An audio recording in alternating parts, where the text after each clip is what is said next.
The funeral was quiet. Just me, the nurse who had called, and a minister who mispronounced his name. I didn't correct him, didn't see the point. My father never cared much for names, or ceremonies, or goodbyes. I spread his ashes at the fire tower, climbed the stairs again with the tin box tucked under my arm, heart thudding like it was trying to break through.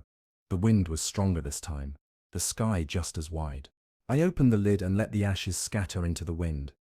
I caught them like it had been waiting. They swirled, twisted, disappeared. Gone. Just like that. But not really. Because there was still the journal, the letters, the voice on the tape, the map. All of it, now a part of me in ways I hadn't asked for, but maybe needed. I sat on the edge of the tower platform, legs dangling like in the old photo. I pulled it from my coat and held it beside me. Just for a moment, the breeze tugged at the corner. I let it go, watched it flutter down into the trees like a bird with nowhere left to land. It took me 3 weeks to go back to the house. When I did, I brought a U-Haul and a bucket of paint. I cleaned out the attic, the living room, the kitchen, found more notes tucked in unlikely places, margins of books, the underside of drawers, the back of a wrench case, little scraps of apology, of memory, of something like love. One simply read, "He deserved better. I hope someday he knows that." I kept that one, framed it, hung it in the hallway. I didn't move back to the city. Something about this old creaking house, with its ghosts and peeling walls, felt more honest than anything I'd known in years. I got a job teaching science at the local middle school, rewired the kitchen, cut down the pine tree out front, and some nights when the sky turns that impossible shade of violet and the birds go quiet, I climb onto the roof and just look. I don't talk to him. I don't imagine his voice in the wind. But I do see him, in the way the light bends across the ridge, in the shape of the clouds over the tower, in the breath I take before the silence returns. And maybe that's enough. Maybe that's all there ever was. Not forgiveness, but flight. I returned to the hospital the next day, the map folded in my back pocket, the journal in my bag. I didn't know what I was hoping for. Maybe that he'd wake up. Maybe that he'd say something. Anything that would tie all of this together. But when I stepped into the room, he was already awake. Barely. His eyes were open, thin and pale, staring through the ceiling like it might peel back and show him a sky he'd been waiting for. "Eli," he rasped. It hit me harder than I expected. Not just the sound of my name in his voice, but the fact that he still had it in him. A whisper, with the weight of a lifetime. I stepped to the bedside. "You sent me a message," I said, gently placing the journal next to him. "From the fire tower." His lips cracked upward, almost a smile. "You went?" I nodded. We didn't say anything for a while. The machines clicked and hissed. His breathing was slow, shallow. But he was there, really there. "I hated you," I said. I wasn't sure why I said it, only that it was true. I hated the way you never said what mattered, how you made everything a test. He didn't flinch, just blinked slowly. "I know." I sat down beside him. My voice felt tight in my chest. "But I read your words. I heard the tape. I don't know what I'm supposed to do with all this." He closed his eyes. For a moment I thought he was gone again. But then he whispered. Neither did I.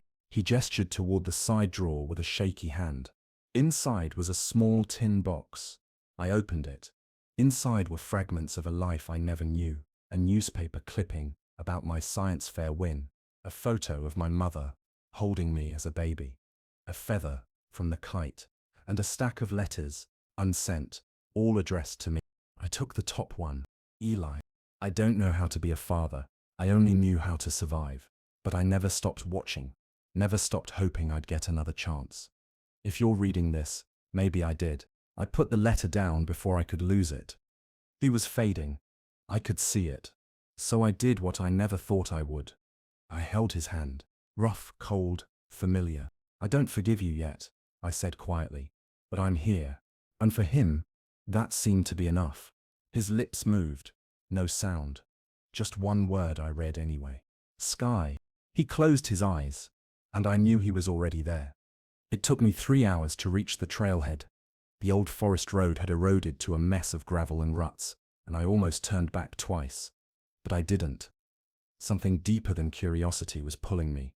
It wasn't closure, not exactly, maybe a confrontation with whatever ghosts my father left behind up there.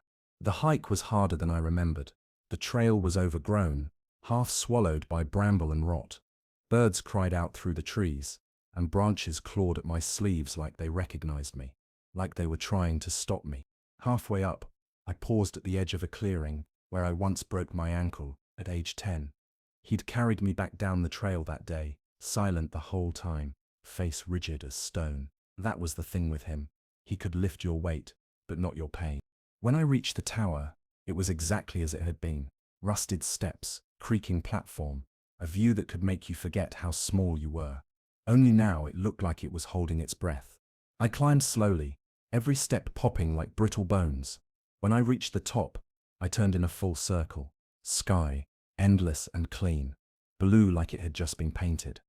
I pulled out the journal. March 11. I came up here after your mother left.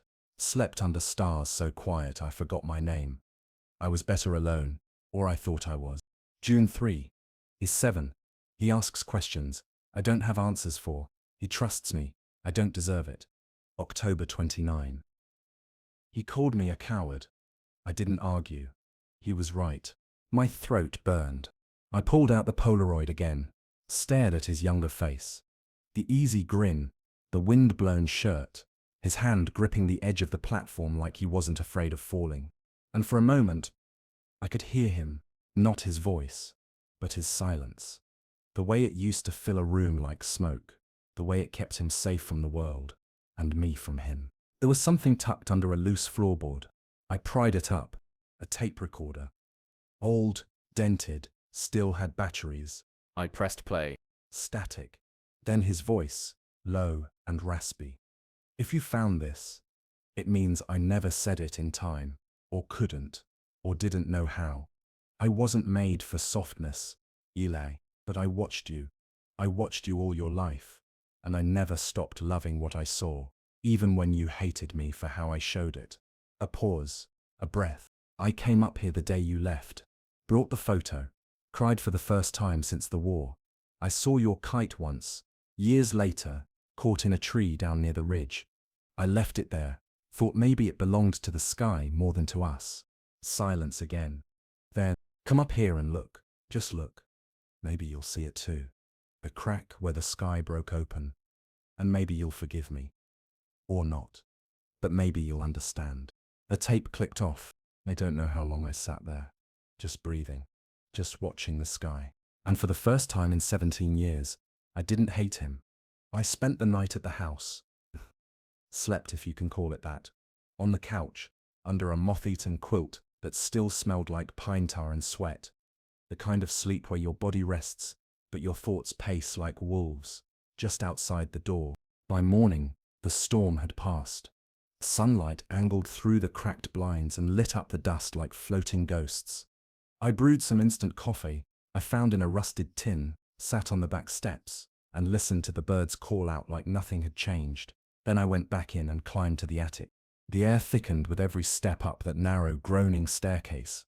At the top, I pushed open the door and was swallowed by heat and silence. Nothing had changed. Same rows of boxes, same smell of dry wood and dead insulation. But one thing stood out, a wooden trunk at the back, with brass latches and an envelope taped to the top. It read, "Eli, for when you're ready." My fingers hovered over it. Inside the trunk was a collection of things I never knew he kept. The kite from the photo, my spelling bee ribbon, a broken wristwatch he swore he'd fix, and beneath all of that, a rolled-up map.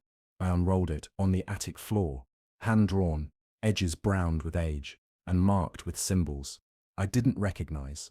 At the top, in black ink, where the sky broke open. My heart thudded.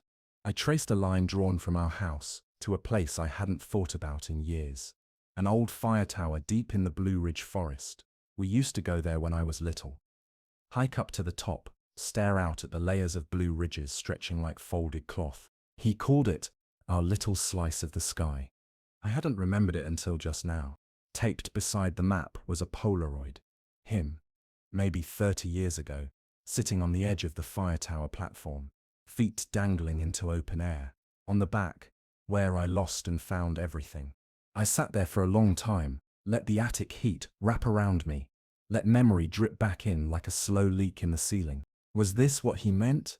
Go back, see what he saw, maybe understand what he never could say.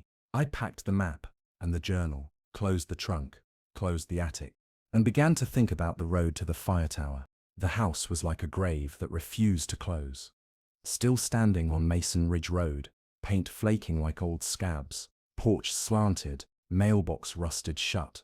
I parked under the crooked pine tree that used to creak in storms and kill sleep for hours. The key still worked. The door opened with the same groan it had when I was 12. It smelled like mold and old coffee and something faintly metallic, like time had been fermenting in here without a lid. Inside, dust blanketed everything. The old recliner he refused to throw out. The clock radio frozen at 2:41. The rifle rack now empty. The walls were yellowed. The ceiling fan lazily spinning despite no visible wind. I moved like a thief through the park. I found my bedroom exactly as I left it, and not at all. The posters of model rockets were still on the wall, edges curled. The lamp I built in shop class sat crooked on the desk. But on top of the desk was something foreign, a leather-bound journal. I picked it up with cautious fingers. It had his handwriting, tight, angular script that always looked like it was scolding the paper. September 4. Eli called me a bastard under his breath. I pretended not to hear. He meant it. I miss when he used to bring me rocks and say they were from Mars. I shut the journal. My name was on the first 10 pages I flipped through. Sometimes just a mention, sometimes whole entries. One in particular made my breath hitch. March 17. He left today. Backpack over one shoulder. Didn't look back. I watched until he disappeared past the highway sign. There are words I should have said, but none I deserve to. I closed it again, tighter this time. My legs felt weak, so I sat on the edge of my childhood bed. The mattress groaned. What the hell was he doing? Chronicling his guilt. Building some paper bridge I was supposed to walk across now that he was dying. A floorboard creaked down the hall. My body froze. The house should have been empty. I rose and moved toward the sound, slowly, like I used to when I wanted to catch him sneaking in drunk. My hand brushed the edge of the wall as I approached the old study. The door was open a crack. Inside, dust motes swirled in shafts of light, and on the desk, another journal, bigger, open to a page that simply read, "If he ever comes home, show him the sky." I hadn't spoken to my father in 17 years when the call came. It was a nurse. Her voice was distant and clinical, the kind of tone people use when they're trying not to touch your grief too directly. "Mr. Kane, your father's condition has worsened. He's asked for you." I almost laughed. My father didn't ask for anyone. "He's not the kind of man who calls for help," I said flatly, pinching the bridge of my nose as the train screeched around a bend. I was on my way to a job interview in Baltimore, a last-ditch effort to keep my head above water. "He said your name," she replied. "Twice." Then he wouldn't let go of the photo. I knew the one she meant. A photo of me at 5, holding a kite and looking up at the sky like it was the only place left to go. I let silence settle between us before muttering, "I don't know if I can." The line stayed quiet. Then, "He's in Wilkes County. If you want to come, now's the time." That night, I skipped the interview and drove 8 hours through rain that turned black highways into oil-slick mirrors, the kind of weather that makes you think too much. I hadn't been back to North Carolina since I left at 19. Since he screamed at me on the porch, since I threw my backpack into the dirt and said, "I hope you die here." Part of me thought he had. The hospital was the same brutalist concrete slab it had been in my childhood. The same flickering hallway lights, the same scent of bleach and sadness. But the man in the bed, that wasn't the father I remembered. He looked small. Not in the way old people shrink, but in the way regrets wear you down. His hair was nearly white. Oxygen hissed from a tank beside the bed, and on the table, that photo, worn at the corners, as if it had been studied more times than I wanted to think about. I didn't wake him. I sat beside the bed and listened to his breathing. Not regular, Not healthy. And yet, it was the only thing tying him here. A nurse came in, adjusted something, smiled at me, like she knew who I was. He talks about the sky a lot. Says he wishes he'd gone back. Gone back where? She looked confused. I thought you would know. I didn't. And that scared me more than anything.